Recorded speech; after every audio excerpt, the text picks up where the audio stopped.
Only thing I wanted to explain is कि जो homeopathic medicine है उसमें सबसे ज़्यादा पॉजिटिव पॉइंट ये रहता है कि अगर एक बार आप मेडिसिन दे दोगे ना तो वो रिलैप्स जो है वो लॉन्ग हो जाता है या फिर वो टोटली हील हो जाता है। मेरे पास बहुत सारे बच्चे आते हैं जो ब्रोंकाइटिस और एस्पर कर रहे होते हैं। हाँ, मतलब इस तरह से होता है, इतने वीकेंड हो गए होते हैं, इतना इम्यून सिस्टम वीक हो गया होता है कि they are not able to fight the secondary infection.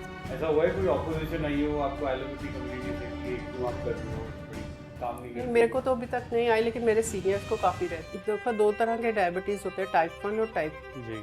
ठीक है। तो जो 40 इयर्स के बाद डायबिटीज़ होता है डेट इज़ हील्ड इजीली, लेकिन जो अच्छा। 40 इयर्स से पहले होता है, जो बचपन में बच्चों को हो जाता है, वो थोड़ा टाइम लेता है बिकॉज इट इज़ क्रॉनिक। कुछ चीज़ें तो अनअवॉइडेबल होती हैं, ऑफिस जाने ही है। कुछ लोगों की जॉब्स बहुत स्ट्रेसफुल होती हैं, मेजरली लोगों की जॉब्स जो होती हैं काफ़ी स्ट्रेसफुल होती हैं, सुबह जाते हैं रात तक, फिर दूर जॉब करते हैं तो और बहुत दिक्कत आती है। Stress is the main factor nowadays. Lifestyle problems तभी बन रही हैं इतनी सारी। राइट। नहीं, बट ऐसी कोई हमारे पास होम्योपैथिक रेमेडी है जो उनको थोड़ा सा रिलैक्स करे या फिर उनके स्ट्रेस को थोड़ा सा? जो स्ट्रेस जो है वो कई रेमेडीज़ हैं ओके। जो हम स्ट्रेस रिलीफ के लिए दे सकते हैं। हेलो डॉक्टर दीप्ति, कैसे हैं आप? बस बढ़िया, आप सुनाइए। All good. Thank you so much for being here. Welcome to Vedic Roots Podcast. Thank you. So ma'am, 27 years of experience, काफ़ी लंबा सफ़र रहा है आपका होम्योपैथी में। जी। तो कैसी रही अभी तक की जर्नी आपकी? हाँ, मेरी जर्नी होम्योपैथी में बहुत बढ़िया रही है। Actually I am brought up in a allopathic family. अच्छा। मेरा जो पीछे का रहा है ब्रिंगिंग अप, वो totally my father is ophthalmic surgeon, my अच्छा। Brother is ophthalmic surgeon, okay. My grandfather was ophthalmic surgeon, but I opted for homeopathy because I was more into holistic systems. Okay. तो मुझे holistic systems की वजह से मैंने थोड़ा सा आगे फॉलो किया इसको। Okay. But only thing is कि I am very passionate about this homeopathy. लेकिन ये है कि मैं इसको एज ए वो कहते हैं ना कि जो लाइक गिव एंड टेक वाला, मतलब कि you take fees and you start. मैं अभी भी, आप आस्क माय पेशेंट्स, मैं अभी भी बहुत नॉमिनल चार्ज करती हूँ अकॉर्डिंग टू दैट। मुझे ये लगता है कि दिस इज़ ए, मतलब सेवा करने का एक हमारा है। वो तरीका है कि लोगों को हम सर्व कर सकते हैं, बिकॉज वी नो कि ये चीज़ इस तरह से एक गड़बड़ है इनके सिस्टम में, तो हम इनकी हेल्प कर सकते हैं। तो मुझे थोड़ा-सा इस तरह से बेटर लगता है कि मैं सर्व करूँ हम्म। लोगों को। हम्म। तो मेरी जर्नी अच्छी रही है, मतलब काफ़ी पेशेंट्स मैंने ट्रीट किए हैं। मोस्टली मेरे रिस्पिरेटरी पेशेंट्स काफ़ी रहे हैं। अच्छा। रिस्पिरेटरी एंड सेकेंडली स्किन के पेशेंट्स रहे हैं। ओके। स्किन के पेशेंट्स काफ़ी रहे हैं, तो it was a good journey, nice. Very fulfilling. तो कोई इंस्पिरेशन की होम्योपैथी क्यों, आप आयुर्वेदा भी तो चूज कर सकते थे उस समय? हाँ, मेरी इंस्पिरेशन मेरे 1-2 सीनियर्स रहे हैं। अच्छा। जिनको मैं कॉलेज में भी काफ़ी अडोर करती थी और अभी भी काफ़ी ज़्यादा, मतलब इंस्पायर करते हैं वो मुझे। अभी मैं एक सीनियर मेरे डॉक्टर हैं जॉर्ज विथिलकास, उनके अंडर पढ़ भी रही हूँ, थोड़ी अच्छा। स्टडी भी कर रही हूँ उनके साथ। अच्छा। तो there are lot of people. Okay. Okay. तो आपने वैसे क्या क्या, मतलब how was your journey in terms of क्या क्या चीज़ें आपने कैसे एक्सप्लोर करी over the years? Like I started my journey in 97, September 97। I started my journey with my private practice only, and एक चैरिटेबल ट्रस्ट होता था, विवेकानंद चैरिटेबल ट्रस्ट, निर्माण विहार। अच्छा। मैंने वहाँ स्टार्ट किया था। तो I worked as a honorary physician only. I never asked for any expenses और एनीथिंग, बिकॉज मुझे लोगों को शुरू से ही सर्व करना बहुत पसंद है। उसके बाद मैंने 9 साल वहाँ जॉब किया, then I got a job in government service. Okay. Medical officer की जॉब मिल गई थी मुझे, 1 साल के लिए मैंने वहाँ करी है J&K गवर्नमेंट में, ISM में। बट उसके बाद प्रॉब्लम, कुछ फैमिली प्रॉब्लम्स की वजह से मुझे वहाँ जॉब छोड़नी पड़ी। तो यहाँ पे आके फिर मैंने प्राइवेट प्रैक्टिस ही किया है। 1 साल मैंने बीच में एक वेलेडा नाम का इंस्टीट्यूट था, उसमें वर्क किया है, अच्छा। और उसके बाद मैं अपना प्राइवेट प्रैक्टिस में ही रही हूँ। and it was a very fulfilling and very satisfying journey for me because my profession is such कि तुम लोगों को help करते हो, right right right. basically you feel very fulfilling inside. Hmm. तो आपकी फैमिली में इतने डॉक्टर्स हैं, तो क्या आपको मेजर ऐसा लगा कि यू नो एलोपैथी और होम्योपैथी में क्या मेजर फर्क है? मेरे को वो लोग काफ़ी इनकरेज करते हैं, अच्छा। कभी डिस्करेज नहीं किया, मतलब मेरे जो फादर की साइड है वो लोग काफ़ी इनकरेज करते हैं, और मेरी मदर की साइड से भी काफ़ी इनकरेजमेंट रहता है मुझे, कोई इस तरह का नहीं है। अच्छा, तो वैसे ऐसा कुछ कभी हुआ है कि एलोपैथी कुछ चीज़ों में बेटर काम कर रही है, आप सोच रहे हैं कि ये इसी में? कन्वेंशनल ट्रीटमेंट जो है वो एक लिमिट तक हेल्पफुल है। अच्छा। कई इमरजेंसी केसेस में जैसे आपको चोट लग जाती है या आपको बहुत ज़्यादा एक्सट्रीम 100% ब्लॉकेज है, मान लो हार्ट पे, तो फिर आपको सर्जरी पे ही जाना पड़ेगा। बिल्कुल बिल्कुल। तो कन्वेंशनल ट्रीटमेंट किसी लेवल तक तो आपको हेल्प करता ही है, तो आप कन्वेंशनल ट्रीटमेंट को ये बिल्कुल नकार नहीं सकते कि holistic care is everything. Of course holistic care helps, in many things it helps, but there are certain limitation in holistic treatment also. Okay okay. And holistic treatment में क्या ऐसी चीज़ें लगी जो आपको कन्वेंशनल मेडिसिन में नहीं मिल रही?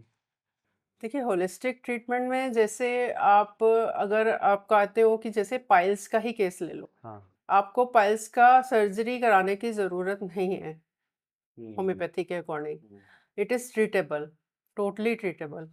मतलब आप अगर एक्सटर्नल पाइल्स के साथ कोई पेशेंट हमारे पास आ रहा है और ग्रेड 1 है या ग्रेड 2 है, even if it is grade 3 also, we treat it in 1 week.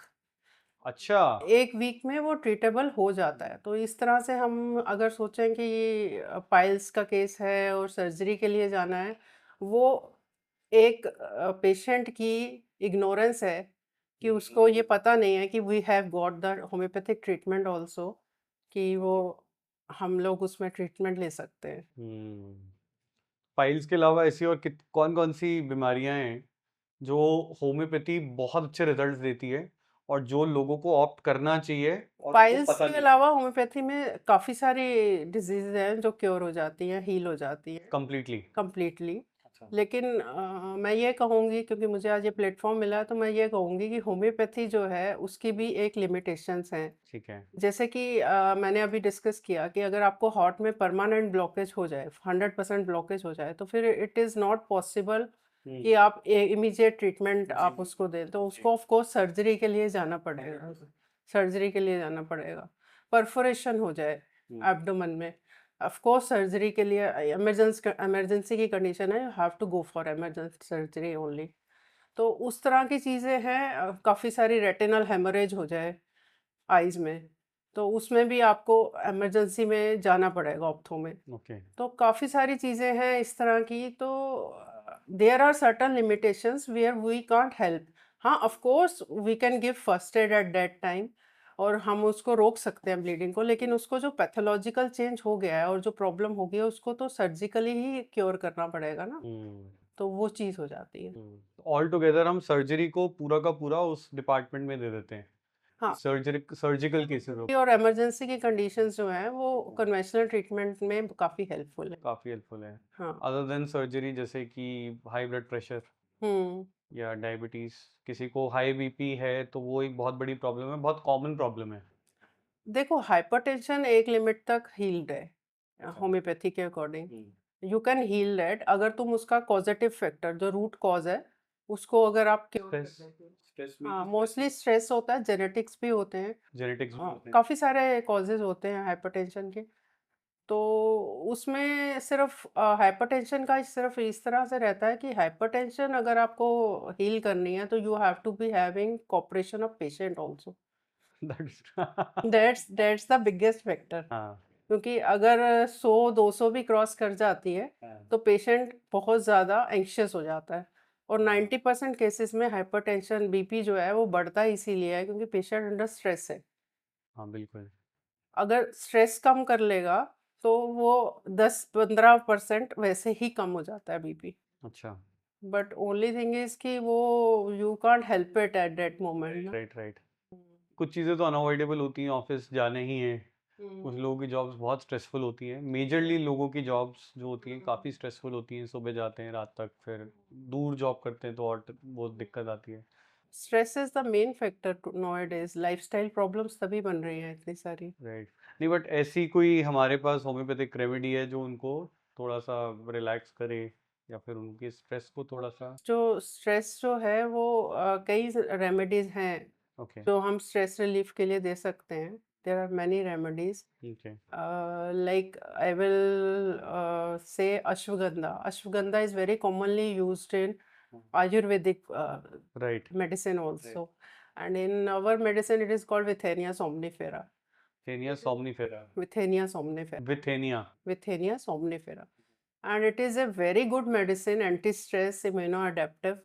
और अगर आप उसको देते हो दिन में 2 बार भी डेली, तो it is going to help the patient cope in stress. अच्छा। तो ओके, तो वो ऑफिस बैठ के भी ले सकता है। हाँ, ले सकता है, बिकॉज मीठी गोलियां ही तो हैं, थोड़ी सी तो खानी है। 3 to 4 pills भी काफ़ी है। अच्छा। तो there are many medicine which can help in psychiatrist affair also. Okay. तो वो उस तरह से भी है। ओके। आप कोई प्राइमरी एरियाज देखते हैं जो जो मतलब आप ही के एरियाज है कि होम्योपैथी में अगर ये आ गया पेशेंट मेरे पास तो ये इसके चांसेस बहुत अच्छे हैं जो मैं ठीक कर लूँगी। देखो, प्राइमरी एरियाज में बेसिकली रेस्पिरेटरी केसेस मैंने काफ़ी देखे हैं। अच्छा। तो रेस्पिरेटरी केसेस में जैसे ब्रोंकाइटिस हो गया, ओके। एडेनॉइड्स हो गए, टॉन्सिलाइटिस हो गया, अच्छा। अपर रेस्पिरेटरी केसेस में। हम्म। तो उसमें काफ़ी हेल्प करती है homeopathy, it gives instant answers. अच्छा। एक्चुअली एडेनॉइड्स और टॉन्सिलाइटिस तो वैसे भी 1 वीक का काम होता है होम्योपैथ के लिए treat अच्छा। इतना मुश्किल नहीं होता। अक्यूट अक्यूट में जो केसेस हैं, जो Acute में। क्रॉनिक स्वेलिंग्स हैं वो थोड़ा टाइम लेती हैं, Okay। बिकॉज ऑफ कोर्स जो क्रॉनिक हो गई, जो 5-6 साल से पेशेंट बियर कर रहा है, उसके लिए तो थोड़ा टाइम लगेगा। लेकिन जो अक्यूट में है केसेस, वो इनफैक्ट जो टॉन्सिलाइटिस विद फीवर के केसेस आते हैं, that are very much cured, अच्छा। बहुत जल्दी हील होते हैं। उसमें आप क्या अप्रोच लेते हैं, कैसे करते हैं? अप्रोच हमारी यही रहती है, इंडिविजुअलिस्टिक अप्रोच होती है। मतलब every patient who comes is an individual और we have to treat them individually. Okay. मतलब एक एक पेशेंट को हम इंडिविजुअली देखते हैं। हर एक पेशेंट को हम सिर्फ इस तरह से नहीं देखते कि एक पेशेंट अगर आ रहा है टॉन्सिल्स का, दूसरा भी लाइन में है, तो वो दोनों को एक ही मेडिसिन जाएगी, नहीं जाएगी, बिकॉज उसके सिम्टम्स अलग हैं, इसके सिम्टम्स अलग हैं। ओके। तो उस हिसाब से हम इंडिविजुअली देख के, और हमारे यहाँ पे होम्योपैथी में लॉ ऑफ सिमिलिया है, सिमिलिया सिमिलिबस क्यूरेंटर, जो बेसिक डॉक्ट्राइन है, जो प्रिंसिपल है हमारा होम्योपैथी का, उसके अकॉर्डिंग मेडिसिन सेलेक्ट की जाती है। और पूरा परफॉर्मा है केस का जो हम फॉलो करते हैं। केस परफॉर्मा फॉलो करके it takes around half to 45 minutes to take a case session. और उसके बाद हम कुछ मेडिसिन निकाल पाते हैं एनालिसिस में, अच्छा। एनालाइज करके। It is not that job कि आप थोड़ा सा गए और पैरासीटामोल लिख दी डॉक्टर साहब ने, and it is not so easy job actually. Right. But ये एक सवाल जनरली रहता है लोगों में कि ये जो दवाइयाँ होती हैं हम्म ये अगर अगर वो भी अपनी लाइफ में एक पैरासीटामोल की तरह ले पाएं तो वो होम्योपैथी को भी और जल्दी अडेप्ट नहीं कर पाएंगे। उसमें ऐसा होता है, अगर आपको वो medicine constitutionally, I should say constitutionally होता है कि आपका स्वभाव कैसा है, आपकी बिल्ड कैसी है, आपकी लाइक्स क्या हैं, आपकी हैबिट्स क्या हैं। तो काफ़ी सारी चीज़ें होती हैं जो हम उनमें सिम्टम्स लेते हैं। जैसे मेंटल स्फेयर में आप कैसे हैं, अच्छा। सबसे पहले तो मेंटल स्फेयर आता है, जो इसकी मेंटल स्फेयर में आपके फियर्स क्या हैं, आपकी इनसिक्योरिटीज़ क्या है, एंग्जाइटीज़ किस तरह की हैं। तो वो सब चीज़ें आपकी प्राइम इम्पोर्टेंस में कौन कौन से सिम्टम्स हैं, उनको लेके हम जब एनालाइज करते हैं, और उसके बाद जो मेडिसिन निकलती है, मोस्टली हमारे यहाँ होम्योपैथी में कॉन्स्टिट्यूशनल कही जाती है। ओके। कॉन्स्टिट्यूशनल मेडिसिन या इंटरकरेंट मेडिसिन को हम तब देते हैं जबकि मेडिसिन, आपने जो बोला ना कि अडेप्टिव के लिए, उसके लिए तब देते हैं हम, कि वो उस वक्त अक्यूट में इंटरकरेंटली देने के बाद वो पेशेंट को दोबारा रिलैप्स नहीं होगा उस कंडीशन का। ओके। जैसे एलर्जिक राइनाइटिस का पेशेंट आ रहा है हमारे पास, अब मेरे पास एलर्जिक राइनाइटिस के काफ़ी पेशेंट रहते हैं। अच्छा। तो एलर्जिक राइनाइटिस में ये होता है कि रिलैप्स होता रहता है, बार बार चेंज ऑफ सीजन पे रिलैप्स होगा, पोलन एलर्जीज होती हैं, डस्ट एलर्जी, रिलैप्स होता है।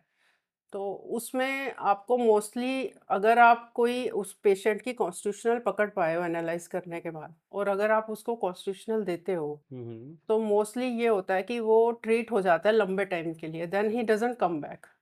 अच्छा। अभी 2 दिन पहले ही मेरे पास एक लड़की आती है, 8-9 साल की लड़की है। हम्म। उसको एलर्जिक राइनाइटिस की प्रॉब्लम है, बहुत क्रॉनिक। ओके। तो वो 1 साल 2 साल पहले, वो 2000, अभी 25 चल रहा है ना, 2023 में उसने मेरे से मेडिसिन ली, और मैंने उसको कॉन्स्टिट्यूशनल दी थी मेडिसिन, और उसके बाद से शी डिडंट कम बैक। तो उसके पेरेंट्स अभी कल ही उसको लेके आए थे कि उसको काफ़ी ज़्यादा राइनाइटिस की प्रॉब्लम दोबारा ऑकर हो गई है, और साथ में कुछ और 1-2 सिम्टम्स थे। तो अभी मैंने उसको दवाई दी है दोबारा।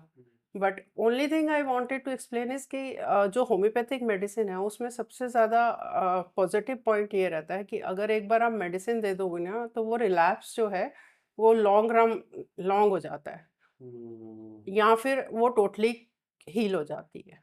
ओके। डिपेंड्स कि पेशेंट उसको कोई मेंटेनिंग कॉज या एक्साइटिंग कॉज, मेंटेनिंग और एक्साइटिंग कॉज होते हैं, जैसे आइसक्रीम खा ली बच्चे ने चेंज ऑफ वेदर पे, तो वो एक तरह से एक्साइटिंग कॉज हो गया, ट्रिगर पॉइंट हो गया, ट्रिगर पॉइंट हो गया। तो वो चीज़ हो जाती है। और दूसरा सबसे ज़रूरी ये होता है कि होम्योपैथी के अकॉर्डिंग हम थोड़ा सा अपना इम्यून सिस्टम स्ट्रॉन्ग करते हैं। ठीक है। जितना डिफेंस हमारा अच्छा रहेगा। रहेगा, उतना ही हम एक्ट बेटर कर पाएंगे लाइफ में। अच्छा। तो हम बेसिकली वो थोड़ा सा कोशिश करते हैं कि हमारा इम्यून सिस्टम स्ट्रॉन्ग हो जाए हम्म। मेडिसिन से। तो मतलब एक पेज 4-5 टाइप के पेशेंट्स की कुछ मेडिसिन, जैसे हमारा एक पॉडकास्ट हुआ था अभी डॉक्टर बख्शी के साथ, तो उन्होंने कुछ पैकेट्स बनाए हैं वैक्सीन्स के, जो स्टैंडर्ड पैक साइजेस होते हैं आपके। तो उस टाइप की चीज़ें मतलब इफ़ेक्टिव रहती हैं लॉन्ग रन में, या फिर हम इंडिविजुअलाइज तरीके से चले वो बेटर रहेगा? देखिए, डॉक्टर बख्शी काफ़ी सीनियर होम्योपैथ हैं, and I don't want to say anything, but जहाँ तक मेरा क्वेश्चन है, मैं क्लासिकल में ज़्यादा बिलीव करती हूँ। अच्छा अच्छा अच्छा। तो मैं क्लासिकल होम्योपैथी ज़्यादा करती ओके। हूँ।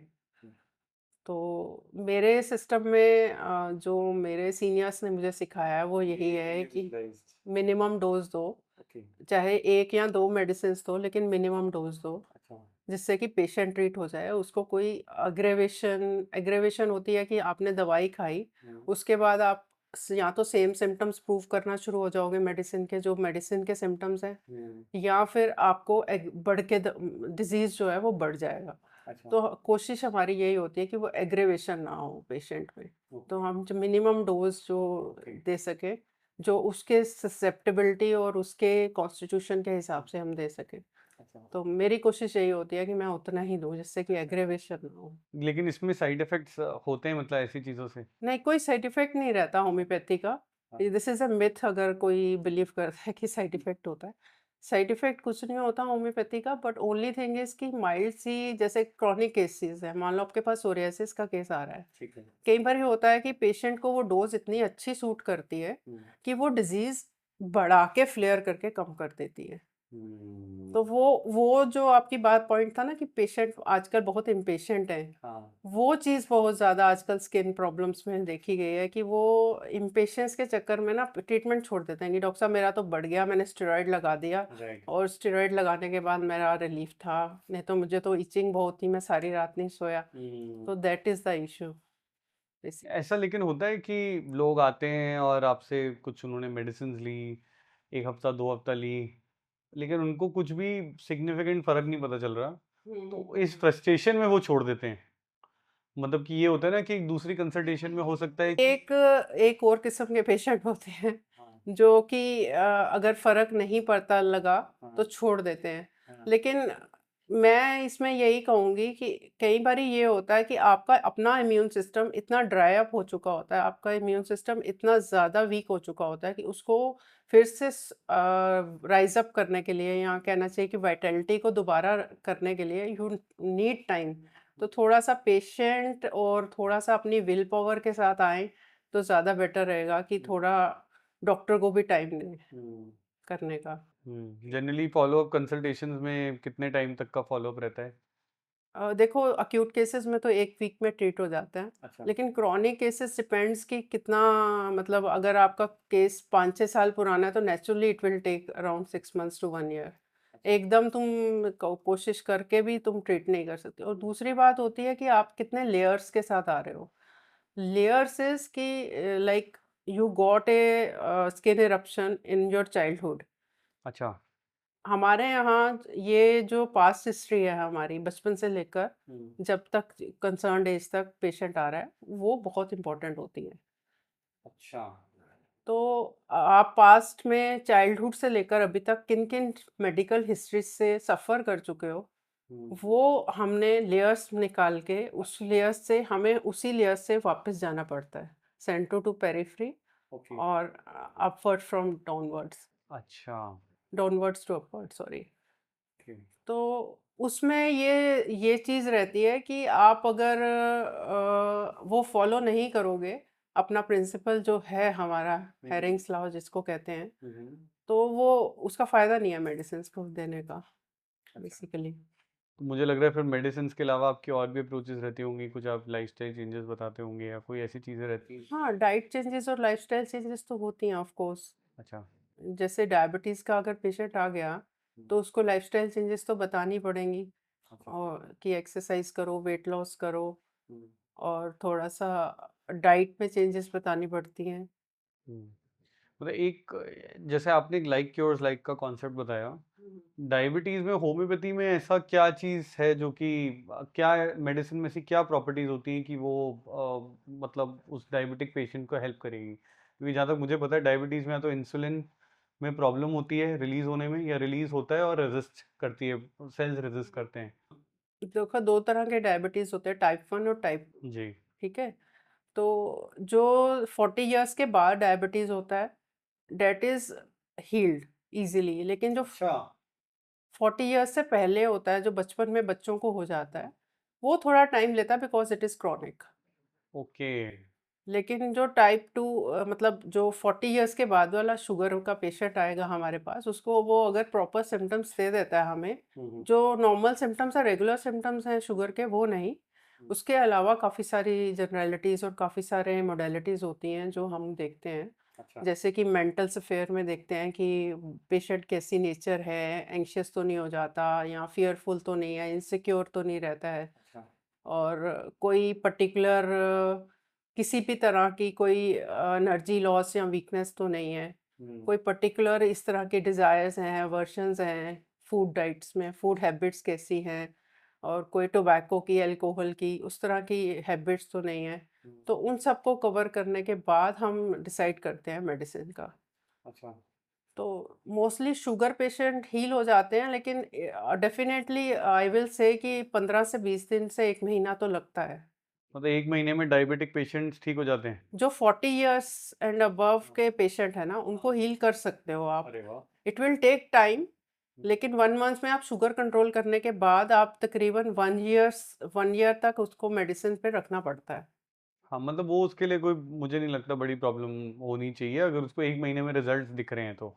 हाँ, और इसके कोई साइड इट इफ़ेक्ट्स इज़ भी नहीं है। Basically I am telling you कि उसको रिज़ल्ट आने शुरू हो जाते हैं, लेकिन उसको टाइम लगता है पूरा हील होने में, okay. 6 months to 1 year, okay. तो वो हम कैसे रिपोर्ट्स के ज़रिए मेज़र करते हैं? रिपोर्ट्स के लिए। अच्छा, तो बिफ़ोर आफ्टर तो रहते हैं? डायग्नोज़ तो होना चाहिए ना उस तरह से, तो diagnosis is a very important part. Right, right, right. जी। तो आपका डायग्नोसिस का वही तरीका है जो मतलब मेडिकल रिपोर्ट, ब्लड रिपोर्ट्स वगैरह लेना, हाँ जी। या कोई तो उन्हीं रिपोर्ट्स को एसेस करके आप देखते हैं बिफ़ोर आफ्टर हाँ, प्रॉब्लम? डायग्नोसिस का देखिए, क्लिनिकल भी डायग्नोसिस होता है, क्लिनिकली भी आप पेशेंट की काफ़ी सारी चीज़ों को एग्जामिन करके हुँ। देख सकते हो। ठीक है। जैसे ब्रोंकाइटिस का पेशेंट आ रहा है तो चेस्ट से भी आप एग्जामिन करके बता सकते हो कि साउंड से पता लग रहा है कि क्या प्रॉब्लम। हाँ, वीज़िंग हो रही है कुछ। हाँ, वीजिंग हो रही है या क्रैकल्स आ रहे हैं, किस तरह की प्रॉब्लम हो रही है। तो वो चीज़ तो खैर क्लिनिकल एग्जामिनेशन से भी पता लग जाती है, लेकिन डायबिटीज़ के केस में आप सिम्टम्स ही होगे ना, पॉलीयूरिया हो गया, पॉलीडिप्सिया हो गया, राइट। तो उसमें आप सिर्फ डायग्नोसिस इन्वेस्टिगेशन बेसिस पे ही कर सकते हो कि वो अपना हुँ। आरबीएस चेक करे या एफबीएस चेक करे, हुँ। तो उसके हिसाब से ही पता लगेगा। तो 1 महीने में रिजल्ट्स आ जाते हैं? 1 महीने में आप कंट्रोल कर सकते हो शुगर को, कर लेते हो अगर फ्लक्चुएट होते अगर रहते हैं। पेशेंट हमें अच्छे सिम्पटम्स दे दे तो। अच्छा अगर सिम्पटम वन साइडेड है मतलब बहुत छोटे सिम्पटम्स हैं, बहुत थोड़े सिम्पटम्स हमें मिल रहे हैं, तो फिर तो टाइम लगता है, वो कॉम्प्लिकेटेड केस हो जाता है, थोड़ा-सा टाइम लग जाता है उसमें। ओके ओके ऐसे कितने केसेस में मैं बोल सकता हूँ अगर 10 केसेस आए डायबिटीज़ के तो होम्योपैथी से हम कितने केसेस पे रिवर्सल दे सकते हैं? मैं तो ये कहूँगी कि 70 टू 60% केसेस हम ट्रीट कर सकते हैं। अच्छा 7 10 में से 7 पेशेंट हाँ। 6-7 पेशेंट हाँ। बहुत बहुत अच्छा नंबर है। लेकिन ये है कि डायबिटीज़ के लिए फर्स्ट लाइन ट्रीटमेंट अभी भी होम्योपैथी को माना नहीं जाता है। Right right right because main stream में अभी भी मेरे पास अभी 27 साल की प्रैक्टिस में मुश्किल से आप मानोगे 10 पेशेंट होंगे जो मेन स्ट्रीम में आए होंगे मेरे पास फर्स्ट के लिए।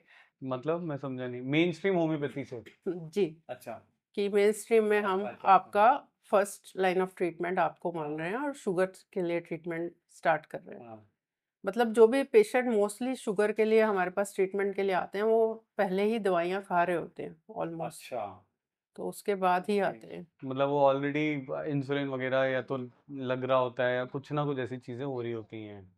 अच्छा तो ये आप बोल रहे हैं ये ज़रूरी है अगर लोग मेन स्ट्रीम से आना शुरू हो गए तो फिर रिजल्ट्स 1 महीने में शुगर कंट्रोल हो सकता है और फिर मेडिसिन आगे चल सकती हैं। बिल्कुल, उसमें और ये रहेगा ना कि इनका जो लड़ने की शक्ति है अंदर से, वो ताकत सप्रेस नहीं होगी, सप्रेशंस बहुत हो जाते हैं एलोपैथिक मेडिसिन से ना। अच्छा कन्वेंशनल मेडिसिन का ये एक साइड इफेक्ट बहुत है कि सप्रेशन बहुत कॉज कर देती है। उन सप्रेशंस को फिर जब होम्योपैथी से निकालना शुरू करते हैं, अच्छा तो इट टेक्स टाइम। हाँ मैंने सुना है कुछ साइकोलॉजी पे ज़्यादा इफेक्ट करती है होम्योपैथी जिसकी वजह से थोड़े रिजल्ट्स मिलते हैं आपको ऐसा भी रहता है या फिर बॉडी के उन पार्ट्स में इफेक्ट करती है? होम्योपैथी का एक मेन स्टे है मेंटल जर्नल्स, जिसमें हम साइकोलॉजी दोनों इमोशंस और मेंटल्स को पार्ट पार्ट लेते हैं।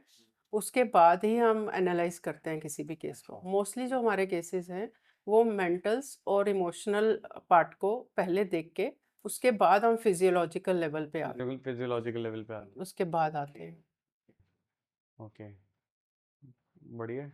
और ये वाले केसेस जो आपके मेन स्ट्रीम से होके आते मेन स्ट्रीम एज इन जो एलोपैथिक मेडिसिन खा के आते हैं उसमें भी मुझे लगता है उसमें कितना टाइम लगता है और उनकी रिवर्सल कैसे रहती है कंपेयर टू दोज? देखो, अगर एलोपैथिक मेडिसिन के साथ आ रहा है तो first of all we have to see कि केस के हमें सिम्टम्स भी ओरिजिनल मिल रहे हैं।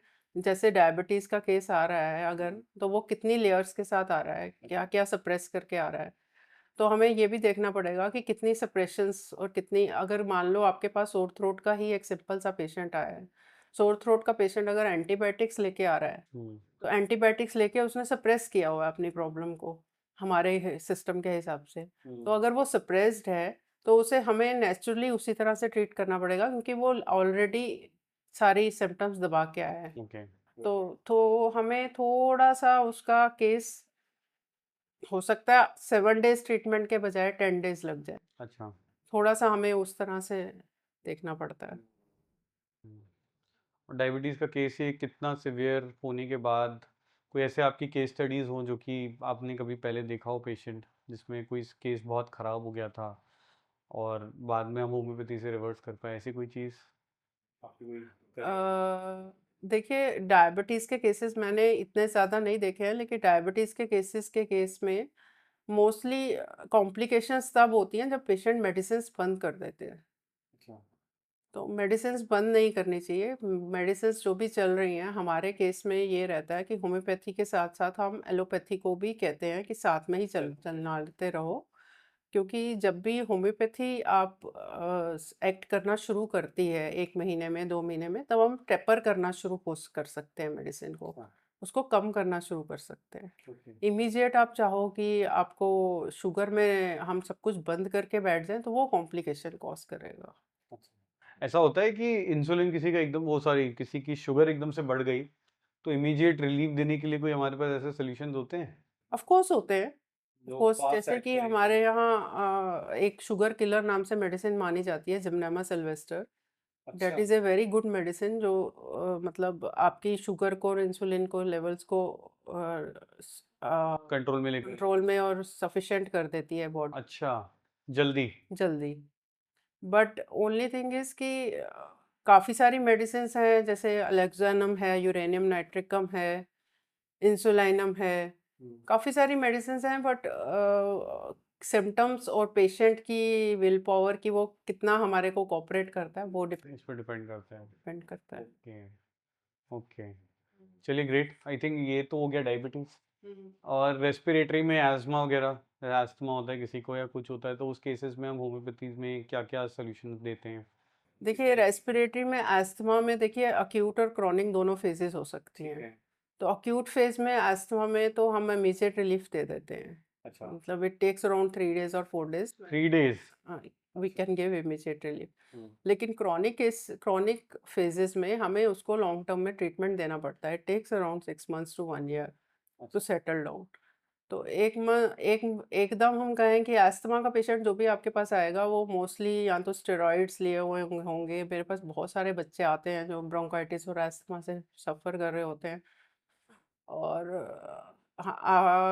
मतलब इस तरह से होता है कि वो बिल्कुल इतने वीकेंड हो गए होते हैं, इतना इम्यून सिस्टम वीक हो गया होता है कि they are not able to fight the secondary infections. Okay. जो सेकेंडरी इन्फेक्शन जैसे कहते हैं कि हल्का सा अपर रेस्पिरेटरी उनको इन्फेक्शन हो गया या कुछ हो गया, उनको अल्टीमेटली स्टेरॉइड्स पे डालना पड़ता है। अच्छा। तो उस तरह के पेशेंट्स को भी मैंने ट्रीट किया हुआ है एस्थमा में, ब्रोंकाइटिस में। तो ऑफ कोर्स उसमें काफ़ी अच्छा रिलीफ रहता है होम्योपैथी में। अच्छा। कोई ऐसी बात नहीं है कि मतलब आप होम्योपैथी में रिलीफ नहीं दे सकते, but there are many remedies, there are no specifics. मतलब कोई स्पेसिफिक रेमेडी नहीं होती है होम्योपैथी में। रीजनल्स होते हैं, रीजनल्स मतलब ऑर्गन्स के हिसाब से लंग्स के अलग मेडिसिन है स्पेसिफिक, और हार्ट के अलग हैं। उस तरह के रीजनल्स होते हैं। कॉमन रेमेडीज काफ़ी सारी हैं, जैसे कि एंडम टार्ट हो गई, सल्फर हो गई। काफ़ी सारी मेडिसिन ऐसी हैं जो हम एस्थमा में या ब्रोंकाइटिस में दे सकते हैं। बट ओनली थिंग इज कि definitely homeopathy helps in these things. अच्छा, तो ये बेटर रहता है कि अगर एलोपैथी के साथ इंटीग्रेट करा जाए या फिर इंडिविजुअल स्टैंड अलोन में बेटर है? हाँ, इंटीग्रेट तो कर सकते हो आप। कॉम्प्लीमेंट ऑफ कोर्स, ये जो एलोपैथिक सिस्टम है और होम्योपैथिक सिस्टम है वो कॉम्प्लीमेंट करता है एक दूसरे को। ठीक है। कोई ऐसी बात नहीं है। ऐसी कोई मेडिसिन जो कि लोग अपने घर में रख सकते हैं फॉर प्रिवेंशन? कभी हुआ एकदम से, किसी को अस्थमा की रेगुलर प्रॉब्लम रहती है, किसी को डायबिटीज की रेगुलर प्रॉब्लम रहती है। देखो, वो सिस्टम में हमारा सिस्टम इस तरह का नहीं है हाँ। कि हम कह सकें कि ऐसी कोई मेडिसिन हम दे दें कि जो साथ में चलती रहे और साथ में एलोपैथी के। अच्छा। सॉरी। इसके लिए आपको किसी अच्छे ट्रेंड होम्योपैथ को ही कंसल्ट करना पड़ेगा। उसकी एडवाइस के बाद ही आप, अगर मेडिसिन वो एडवाइस करता है कि आप ये रख लो हाँ। इमरजेंसी के लिए, तो आप ले सकते हो। अदरवाइज इस तरह के केस में मैं एडवाइस नहीं करूँगी कि कोई भी मेडिसिन रखो आप। मॉडर्न होम्योपैथी, जैसे आप बता रहे हैं, मॉडर्न होम्योपैथी में ही सॉल्यूशंस अवेलेबल होने शुरू हो गए हैं क्या? देखिए, मॉडर्न होम्योपैथी जो आजकल टर्म चल रहा है वो, उसमें सिर्फ ये है कि वो सप्लीमेंट्स दे देते हैं साथ में, या फिर आपको साथ में कुछ लाइफस्टाइल चेंजेस या डाइट चेंजेस बता देंगे। बट मॉडर्न होम्योपैथी में जो पेटेंट्स का फैशन चल गया है कि मतलब पेटेंट्स लोग दे देते हैं 10-15 दवाइयाँ इकट्ठी, दैट इज़ वेरी हार्मफुल। अच्छा। कौन सी मेडिसिन एक्ट कर रही है और कौन सी आपको हार्म कर रही है, यू नेवर नो।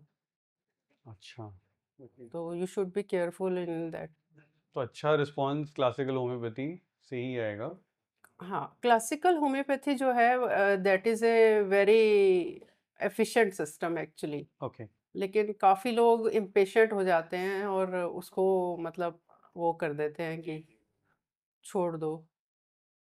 हम्म, तो कुछ प्रॉब्लम्स तो होती हैं ऐसी, जो मुझे लगता है कि लोग अगर घर पे प्रेफर करते हैं कि जैसे कैल्शियम की प्रॉब्लम है, कैल्शियम नहीं है, कुछ है, तो हर चीज़ में हम एक अपना एक अप्रोच हमारी एलोपैथी की तरफ रहती है, कोई सप्लीमेंट्स खाने की रहती है, अगर उसके होम्योपैथी ऑल्टरनेटिव्स हों तो वो मुझे लगता है अडेप्टेबिलिटी में भी थोड़ा हेल्प करेगा। एक्चुअली होम्योपैथी में अल्टरनेटिव्स तो काफ़ी हैं, जैसे टिश्यू सॉल्ट्स है हमारे पास, बायोकेमिक टिश्यू सॉल्ट्स बहुत अच्छे हैं कैल्शियम्स को मतलब आपको एसिमिलेट करने के लिए। ऐसा नहीं कहूँगी कि कैल्शियम की डिफिशियंसी क्योर हो जाती है, लेकिन जैसे कलकेरिया फॉस है या कलकेरिया फ्लोर है, अगर सिम्टोमेटिकली इट इज़ सिमिलर, कि पेशेंट वो सिम्टम्स दे रहा है और आप दे रहे हो वो, तो डेफिनेटली आपकी कैल्शियम की डेफिशिएंसी क्योर होगी, ऐसा नहीं है कि नहीं होगी। लेकिन ये है कि सिम्पटम सिमिलैरिटी होनी चाहिए उसमें। सिम्पटम सिमिलैरिटी होनी चाहिए उसमें। Okay, okay. इसकी रिसर्च वगैरह कोई ऐसी चीज़ कि ये सब चीज़ें काम कर रही हैं, ऐसा कोई जर्नल्स वगैरह हमारे पास एग्जिस्ट करते हैं? हाँ, इसमें अभी पीछे आईआईटी खड़गपुर की एक रिसर्च हुई है जिसमें उन्होंने नैनो टेक्नोलॉजी से मतलब नैनो पार्टिकल्स निकाले हैं उन्होंने, जो भी पोटेंटाइज ड्रग्स थी उनमें मैं आपको दे भी दूंगी, आपको लिंक भेज दूंगी, आप पढ़ लेना। उन्होंने मतलब नैनो पार्टिकल्स डिस्कवर किए हैं अच्छा।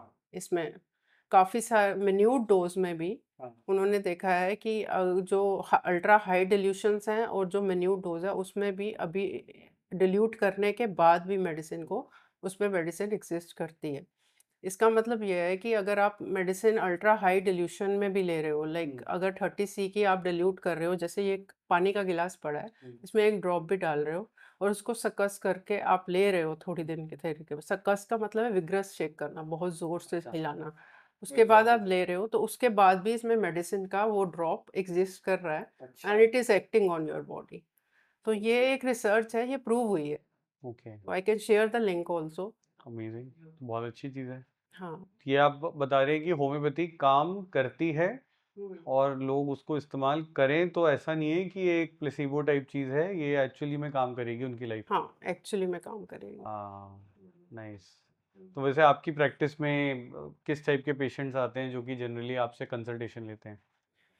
मेरी प्रैक्टिस में सब तरह के पेशेंट हैं, पर मोस्टली मैं अभी तो रिस्पिरेटरी ज़्यादा प्रेफर कर रही हूँ। तो मैं रिस्पिरेटरी ज़्यादा देखती हूँ, जैसे ब्रोंकाइटिस हो गया, अस्थमा हो गया, एडेनोइड्स हो गए, टॉन्सिलाइटिस हो गया, अपर रिस्पिरेटरी ट्रैक्ट इन्फेक्शंस हो गई, वो ज़्यादा देखती हूँ। या स्टोन्स के पेशेंट भी होते हैं मेरे पास, किडनी स्टोन्स? किडनी स्टोन्स वगैरह के, वो भी काफ़ी अच्छे रिजल्ट्स रहते हैं किडनी स्टोन्स में भी। अच्छा। तो काफ़ी सारे पेशेंट्स हैं, मतलब we can treat patient as a whole. कोई भी प्रॉब्लम हो हम उसको ट्रीट कर सकते हैं, कोई इस तरह की प्रॉब्लम नहीं है। क्लासिकल में आपने एक और चीज़ बताई कि ये जो मेडिसिन हैं, आप मेडिसिन तो देती ही हैं, हम्म। लेकिन मॉडर्न में डाइट लाइफस्टाइल चेंजेस वगैरह रहते हैं। हाँ, क्लासिकल में भी रहते हैं डाइट और लाइफस्टाइल, पर ऑफ कोर्स वो इस क्लासिकल में हम सप्लीमेंट्स इतने नहीं देते हैं। सप्लीमेंट्स में, सप्लीमेंट्स जैसे क्या, किस टाइप? सप्लीमेंट्स जैसे विटामिन डी का कॉलिकल्सिफेरोल लोग दे देते हैं, वो होम्योपैथिक ही है? का दे देते हैं। होम्योपैथिक नहीं है वो, that is not homeopathic okay, actually. Okay. That is now it is called modern homeopathy, but वो मॉडर्न होम्योपैथी के हिसाब से ही है, क्लासिकल के हिसाब से नहीं। क्लासिकल के हिसाब से नहीं देने चाहिए। अच्छा, नॉर्मल सप्लीमेंट्स? बेसिकली हमारे साथ ये सिस्टम जो हमारा कहता है वो ये कहता है कि अगर आपको मान लो B12 की डेफिशिएंसी है, आपको हम मेडिसिन ऐसी दे रहे हैं जो आपके सिस्टम को इस तरह संतुलित करेगी, बैलेंस करेगी, होम्योस्टेसिस क्रिएट करेगी कि आप उसको अपने आप जब आप डाइट में खाओगे तो खुद असिमिलेट करके एब्जॉर्ब करोगे। अच्छा। तो जैसे आप विटामिन डी की डेफिशिएंसी है, अगर हम प्रॉपर मेडिसिन होम्योपैथिक खा रहे हैं जो आपको आपके सिस्टम को बैलेंस कर रही है और संतुलित कर रही है, और आप धूप सेक रहे हो, अच्छी खासी सन ले लेते हो, आधा घंटा, पौना घंटा, 1 घंटा डेली का, तो आपको ऑफ कोर्स विटामिन डी मिलेगी, एब्जॉर्ब होगी बॉडी में। अच्छा। उसके साथ अगर आप प्रॉपर डाइट ले रहे हो जो आपको सप्लीमेंट्स नेचुरल में चाहिए, तो वो आपको नेचुरली एब्जॉर्प्शन होगी, तो आपको ज़रूरत नहीं है ऊपर से विटामिन डी लेने की या B12 लेने की। But we can't say this thing because conventional treatment इसको नकार देता है। हम्म। हम्म। जी है। ऐसा हुआ है कोई ऑपोजिशन आई हो आपको एलोपैथी कम्युनिटी से कि ये क्यों आप कर रहे हो, ये तो बड़ी काम नहीं करती? मेरे को तो अभी तक नहीं आई, लेकिन मेरे सीनियर्स को काफ़ी रहती है। अच्छा, क्या जैसे? They work on very high level, तो काफ़ी सारा सुनना भी पड़ता है कि B12 की डेफिशिएंसी है तो B12 नहीं खा रहे हैं, अच्छा। विटामिन डी की डेफिशिएंसी है तो विटामिन डी नहीं खा रहे हैं, this is not a logic. तो पेपर्स भी हैं, रिसर्च पेपर्स भी रहते हैं उसमें। अच्छा, ये प्रॉब्लम्स रहती हैं। हम्म। क्या लगता है ऐसे आपको, क्या फ्यूचर है अभी होम्योपैथी का अगले 10 साल 15 साल? जहाँ तक फ्यूचर का क्वेश्चन है, मेरे ख्याल में तो मेन स्ट्रीम में आ रही है होम्योपैथी, अच्छा। काफ़ी अच्छा फ्यूचर है होम्योपैथी का। अच्छा। लेकिन सिर्फ उसमें एक ही प्रॉब्लम है कि जो ये स्केप्टिक्स हो जाते हैं ना, जो बीच में अपना बोल देते हैं कि होम्योपैथी से प्लेसिबो, हाँ, वो चीज़ दिक्कत करती है। दिक्कत करती है। लेकिन अवेयरनेस तो काफ़ी है, इनफैक्ट गवर्नमेंट भी काफ़ी सपोर्ट कर रही है अब तो आयुष को। हुँ, तो इस तरह से नहीं है, बट ओनली थिंग इज़ कि जो मिथ्स हैं वो बस्ट करना चाहिए हर एक होम्योपैथ को कि ये स्लो है and this causes side effects. Hmm, ये सब एक मिथ्स हैं और वो मिथ्स ही रहेंगे। स्लो नहीं है homeopathy, it can treat simple to simple fever also. Hmm, लेकिन ओनली थिंग इज़ कि वो चीज़ की अवेयरनेस अभी पब्लिक में है नहीं, लोगों को अच्छा, इतना है नहीं। अच्छा। हुँ। हुँ। मुझे लगता है एक यूनिटी की भी प्रॉब्लम है। जब एक साथ थोड़ा यूनिफाइड तरीके से सारे डॉक्टर इस पे बोलेंगे, तो देखो यूनिटी की जहाँ तक आप कहना चाहते हो, यूनिटी की कोई प्रॉब्लम नहीं है, यूनिटी है, काफ़ी सारी यूनिटी देखी गई है होम्योपैथी में। लेकिन ओनली थिंग इज़ कि हर एक का अपना व्यू पॉइंट है। हुँ, हर कोई अपने व्यू पॉइंट के साथ चल रहा है and you can't mess up with everybody's view point. Right, right, right. तो वो चीज़ हो जाती है। एक्चुअली ये भी एक ना इम्पोर्टेंट चीज़ है, क्योंकि जैसे पैरासिटामोल का आपने एग्जांपल दिया। पैरासिटामोल जो है एलोपैथी में सब जानते हैं हुँ, और सारे पैरासिटामोल ही देंगे फीवर के लिए। हुँ। लेकिन अगर मैं एक होम्योपैथिक डॉक्टर पे जाऊँगा तो उनका अप्रोच दूसरे होम्योपैथी डॉक्टर से अलग हो सकता है, सेम प्रिंसिपल पे, लाइक योर्स लाइक पे। हुँ, तो हुँ। उस केस में क्या एक सही तरीका किसका है फिर? उसमें ये होता सही है दोनों ही है वैसे तो। कि जब आप कोई भी केस लेते हो होम्योपैथी में, तो केस जब आप लेते हो तो उसको लेने का एक हर एक का अपना ढंग होता बिल्कुल। है। आप किसी को किसी के साथ मिक्सअप नहीं कर सकते कि आप इस तरह क्यों ले रहे हो, ये सही नहीं है आपका। तो केस परफॉर्मा में बहुत सारी ऐसी चीज़ें होती हैं जो डिटेल्स में हम जाते हैं, हुँ, तो उसमें ही इंडिविजुअलाइजेशन होता है। अच्छा। तो आपका पहला तो केस हो जाता है, हुँ, सेकंड हो जाती है पेशेंट के साथ जो अटेंडेंट आ रहा है। मान लो आपके पास कोई सिंपल सा फीवर का केस आ रहा है और आपने देखा कि वो फीवर के केस के उसमें वो आपको सिम्पटम्स दे रहा है, अच्छे सिम्पटम्स दे रहा है। ठीक है। लेकिन कुछ सिम्पटम्स ऐसे हैं जो आपको अटेंडेंट से चाहिए। तो आप अटेंडेंट से माँगते हो कि ये शिवर तो नहीं कर रहा था रात को, इसके हाथ-पैर ठंडे तो नहीं थे रात को, या इसके हाथ-पैर बहुत ज़्यादा गर्म तो नहीं थे, हुँ, स्वेटिंग तो नहीं हो रही थी इसके हाथ में। बिल्कुल। वो ऑब्जर्वेशन। फिर second third is physicians observation. Physician क्या ऑब्जर्व कर रहा है? हुँ, तो उसके हिसाब से हो सकता है मेडिसिन वेरी करे थोड़ी-सी, एक फिजिशियन टू सेकंड फिजिशियन, लेकिन ऐसा नहीं होता है मोस्टली। होम्योपैथ की डिसीजन कई बारी इंडिविजुअलिस्टिक वेरी भी करते हैं और एक जैसे भी हो सकते हैं। अच्छा। काफ़ी हद तक सिमिलर्स भी आ सकते हैं। सिमिलर भी हो सकते क्योंकि फीवर में आप भी कितने कॉम्बिनेशंस होंगे जो कि आप बनाएँगे कंपेयर्ड टू एक दूसरा डॉक्टर। हैं। हाँ, लेकिन ऐसा है कि कई केसेस में ऐसा भी होता है कि बहुत सारी रेयर रेमेडीज़ ही एक्ट करती हैं। कॉमन अच्छा, रेमेडीज़ एक्ट ही नहीं करती हैं। तुम अच्छा।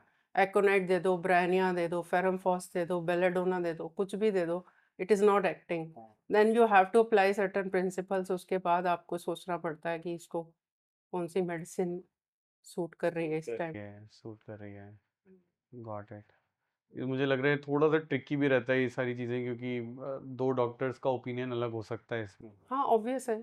और वो तो हो जाएगा। वो मैंने आपको थोड़ा-सा डिटेल बता ही दिया अपना केस कैसे लेते हैं हम। हुँ, तो वो उसमें ओपिनियन डिफरेंट हो जाएगा, हुँ। एक डॉक्टर से दूसरे डॉक्टर का। अच्छा, क्रॉनिक केसेस में क्या ट्रीटमेंट का रिस्पॉन्स रहता है? जैसे कि पेन मैनेजमेंट हो गया फॉर फॉर कैंसर पेशेंट्स, या फिर फॉर पाइल्स, आपने एक बताया, पाइल्स एक कई बारी होती है, क्रोन्स डिजीज़ हो गया। हुँ, बाकी mental issues, Alzheimer's, Parkinson's, multiple sclerosis, hmm. तो ऑटो इम्यून डिसऑर्डर्स, इन सब में क्या रिस्पॉन्स रहता है? कोई आपने देखा हो? देखिए, मैंने आपको पहले भी इस चीज़ के बारे में बोला है कि होम्योपैथी हैज़ इट्स लिमिटेशंस। अच्छा। तो मल्टीपल स्क्लेरोसिस के केसेस हैं जैसे, और ये सब मतलब हमारे ग्रुप्स में बहुत नीचे आते हैं। मतलब अच्छा। ये काफ़ी ज़्यादा इम्यून सिस्टम जो है बहुत वीकेंड हो चुके होते हैं इन लोगों के। तो इनकी तो लेयर्स ही इतनी होती हैं, इनको एक लिमिट तक ही हम ऊपर उठा सकते हैं। अच्छा। अच्छा। मतलब एक लिमिट तक ही हम ऊपर ले जा सकते हैं, उसके बाद हम इनको ठीक ट्रीट नहीं कर पाएँगे। तो उसमें सिर्फ़ आप ये कर सकते हो कि you can help help them check their symptoms. मतलब प्रिवेंट कैसे होते हैं या सिम्टम्स कैसे हम उनको चेक कम कर करके सकते कम कर सकते हैं, वो देख सकते हैं आप। That goes for all patients as in for कुछ pain management for cancer patients, इसमें क्या रहता है? वो सब भी हो सकता प्री मैनेजमेंट में देखो हम प्रिकॉशनरी काफ़ी सारी चीज़ें हैं जो कैंसर पेशेंट्स में दे सकते हैं, जो हम अगर सिम्टोमेटिक हम देख सकें कि वो सिम्टम्स दे रहा है तो हम उसको वहीं पे ही स्टॉप कर सकते हैं। अच्छा। और प्रिवेंशन भी दे सकते हैं उसमें। प्रिवेंटिव तो ऑफ कोर्स होम्योपैथी है ही, शुरू से ही है। तो उसमें कोई इस तरह का प्रॉब्लम नहीं रहता, लेकिन वो पर्टिकुलर स्टेज पे पकड़ा जाए और उससे पहले प्रिवेंशन हो जाए तो वो क्योर हो जाता है। और ये जो जितनी भी चीज़ें हैं, ये आयुर्वेदा, होम्योपैथी, ये सब एक साथ आपने कभी ट्राई करके इंटीग्रेट करने की सोची है? देखिए मैं आयुर्वेदा के फुल सपोर्ट में हूँ। Ayurveda is a very full blown science. But मैंने ये देखा है, मेरे पास आयुर्वेदिक पेशेंट्स ऐसे आए हैं जो आयुर्वेदिक ट्रीटमेंट ले रहे थे और उसके बाद उन्होंने होम्योपैथिक ट्रीटमेंट लिया, तो वो इंटरेक्शन हो जाते हैं कई बार। अच्छा। आयुर्वेदिक मेडिसिन भी सेम है और होम्योपैथिक मेडिसिन भी पाउंड तो वही है। कंपाउंड वही है। अच्छा। वो थोड़ा सा क्रूड फॉर्म में देते हैं और हम हम्म। थोड़ा पोटेंटाइज करके दे देते हैं। Right right right. Okay. Allergies, skin issues, eczema जैसे हो गया। Allergies, skin issues, eczemas, they are treatable under homeopathy. और बहुत अच्छे अच्छे केसेस हैं जो मतलब जैसे अर्टिकेरिया का केस है या एक्जिमा का केस है, डेट इज ट्रीटेबल।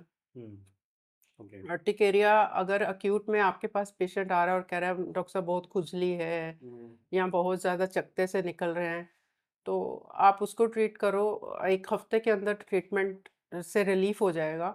लेकिन अगर क्रॉनिसिटी में है, पुराना पुराना चल रहा है, क्रॉनिक हो रहा है, तो उसको थोड़ा टाइम लगेगा, टेक टाइम। ग्रेट। काफ़ी सारी अच्छी चीज़ें पता चली। इसके अलावा कोई ऐसी चीज़ जो आप शेयर करना चाहते हैं? देखो मैं तो यही कहूँगी कि हम, क्योंकि 27 साल हो गए मुझे इस फील्ड में, तो मैं यही कहूँगी कि होम्योपैथी जो है हाँ। वो एक अच्छी साइंस है। हाँ। और इसको लोग अगर फॉलो करें और इसको अगर पेशेंस से फॉलो करें और अपनी विल पावर के साथ आएँ, अपने विल से आएँ कि ये हमें इसको फॉलो करना है, तो homeopathy will definitely help you. But only thing is कि इम्पेशंस की वजह से और थोड़ा-सा जल्दबाज़ी की वजह से ना पेशेंट लूज़ कर जाता है एक अच्छे सिस्टम को। वो थोड़ा टाइम लगता है हर चीज़ पे, लेकिन वही चीज़ है कि इस चीज़ को यू कांट हेल्प इट। ऐसे आजकल होम्योपैथी को लेकर बड़े न्यूज़ में अच्छी बातें भी आ रही हैं कि कई जगह इलाज नहीं मिला, फिर उसके बाद होम्योपैथी ट्राई किया, वो ठीक हो गए। तो ये तो कोई बात, तो मतलब जानते तो हैं ही सब कि ये चीज़ें काम करती हैं। बस कई बारी वो एक डायरेक्शन या अप्रोच जो होती है ना, वो उनको सही से समझ नहीं आती कि क्या प्रॉब्लम है और क्या, किस तरीके से हमें होम्योपैथी भी अप्रोच करना चाहिए। उसमें थोड़ा-सा ये भी रहता है कि आपकी बात बिल्कुल सही है कि एक ना पीछे से जो सीनियर होम्योपैथ्स हैं, उनकी तरफ से यूनिफाइड एक स्टेटमेंट होनी चाहिए हाँ। कि किस तरह से गाइड करना है पेशेंट को। Right right right. एक गाइडलाइन, बट गाइडलाइन इशू भी करी थी इन्होंने आयुष की पीछे जब कोविड के टाइम पे, अच्छा। तो उस वक़्त इशू करी थी इन्होंने। पर वो गाइडलाइंस आती रहनी चाहिए हर हर सिस्टम पे। Okay okay. धीरे-धीरे। वो उसमें भी थोड़ा सा वीक है हमारी गवर्नमेंट गवर्नमेंट वीक कह लो या काउंसिल। थोड़ा-सा काउंसिल का प्रॉब्लम कह लो या चलिए ग्रेट। ओवरऑल जो नए डॉक्टर्स हैं उनके लिए आप क्या कहना चाहेंगे, जो होम्योपैथी अभी परस्यू कर रहे हैं और आगे अच्छा होम्योपैथ डॉक्टर्स बनना चाह रहे हैं? मैं तो यही कहूँगी कि होम्योपैथी परस्यू करनी चाहिए। It's a very great science. But only thing is कि एक तो स्कूल जो हमारे कॉलेजेस हैं, उसमें जो सिलेबस है, जो क्लिनिकल साइड है, उसको इम्प्रूव करना बहुत ज़रूरी है। बिकॉज़ हमारे टाइम पे I remember clinical side was very weak. लेकिन अब मुझे पता नहीं है, अब अच्छा है अगर इम्प्रूवमेंट हुआ है, तो मैंने पीछे सुना भी था कि काफ़ी इम्प्रूव हो गया हुआ है। तो क्लिनिकल साइड को और सिलेबस को थोड़ा-सा इम्प्रूव करें अगर, तो definitely homeopathy is going to rise. Okay. ये तो हमारा भी विजन है, हमें भी लगता है एज रूट्स कि आने वाले टाइम में आयुष एज अ सेक्टर ही बहुत अच्छा जाने वाला है, because people are shifting towards natural holistic treatments. तो उनको ये समझ आ गया है कि सिर्फ दवाई खाने से एकदम से चीज़ों का हल नहीं मिलेगा नहीं। शायद लॉन्ग रन में चीज़ें ठीक हो सकती हैं। तो शॉर्ट रन में चीज़ें ठीक हो सकती हैं, लॉन्ग रन में उनको एक ऐसी अप्रोच की टुवर्ड्स ही जाना पड़ेगा जो उनको जड़ से ठीक कर दे। तो होम्योपैथी मुझे लगता है बहुत ही अच्छी साइंस है, हमारे घर में बहुत फॉलो होती है होम्योपैथी पर्सनली। तो मेरे फादर भी होम्योपैथिक इंडस्ट्री में रहे हैं काफ़ी साल। तो मैंने खुद बचपन में, मेरे को ध्यान है एलर्जीज होती, एक बार ही हम पूरे बॉडी में वो नहीं होता, खुजली खुजली आने लगती है। तो उसकी दवाई मैंने होम्योपैथी से, मुझे ध्यान है मैंने रात को ठीक किया था। नहीं, ऑफ कोर्स अगर आप बच्चों को बचपन से, इन केस इनफैक्ट मैं आपको बताती हूँ, शुरू के कुछ सालों में I was derailed from homeopathy, totally derailed. मैं एलोपैथी पे जाना शुरू हो गई थी, मेरे बच्चे को ब्रोंकाइटिस रहता था हाँ, और मैं एलोपैथी स्टार्ट कर दिया था। अपने बच्चे को देख के ना you get more emotional, right. तो आपको प्रॉब्लम का सोल्यूशन ढूंढना होता है उस वक्त। तो I started going to allopath. लेकिन लेटर ऑन जब मैंने देखा कि वो होम्योपैथी को बहुत अच्छा रिस्पॉन्ड कर रहा था, अच्छा। Then I totally ignored that thing कि मैंने एलोपैथ पे जाना है, और उसको मैंने टोटली होम्योपैथी पे रखा है 1 साल, and he was cured. Amazing, amazing. तो वो ही चीज़ है कि बच्चों को तो वैसे ही जल्दी सूट करती है होम्योपैथी जो है, जल्दी काम करती। जल्दी काम करती है उसमें। हाँ, बट ग्रेट, ओवरऑल अच्छा था। हाँ। बहुत अच्छा लगा आपसे बात करके, आपसे, आपकी Same. प्रोफाइल पे बहुत व्यूज़ आ रहे हैं, and I am sure people after watching this podcast वो आपसे कंसल्टेशन भी जल्दी लेंगे। ठीक है। छोटी छोटी चीज़ें हैं ये जो कि लोगों तक पहुंचानी बहुत ज़रूरी होती है, अदरवाइज लोगों के मन में होम्योपैथी को लेकर बड़े सारे मिथ्स, बड़े सारे क्वेश्चंस रहते हैं। हम्म। तो आप जैसे सीनियर डॉक्टर जो हैं, आपने इतनी सारी चीज़ें बताई, तो that is very good. I am always there for help. Thank you so much. Thank you. आपने जो इतने सारे पॉडकास्ट देखे हैं अभी तक, आई होप आपको इससे समझ आ गया होगा कि हर एक बीमारी का एक नेचुरल सोल्यूशन भी है। इसीलिए इन सारी टिप्स को जो डॉक्टर बता रहे हैं उनको अपनी डेली लाइफ में इस्तेमाल ज़रूर करें, और अगर आप इनसे कंसल्टेशन लेना चाहते हैं तो आप वैदिक रूट्स पे ले सकते हैं। साथ ही अगर आपको हमारा वीडियो अच्छा लगा तो इस वीडियो को लाइक ज़रूर करें, कमेंट करें, शेयर करें, और हमारे चैनल को सब्सक्राइब ज़रूर करें, क्योंकि आपका सब्सक्रिप्शन हमारे लिए बहुत बड़ा मोटिवेशन है। Thank you so much.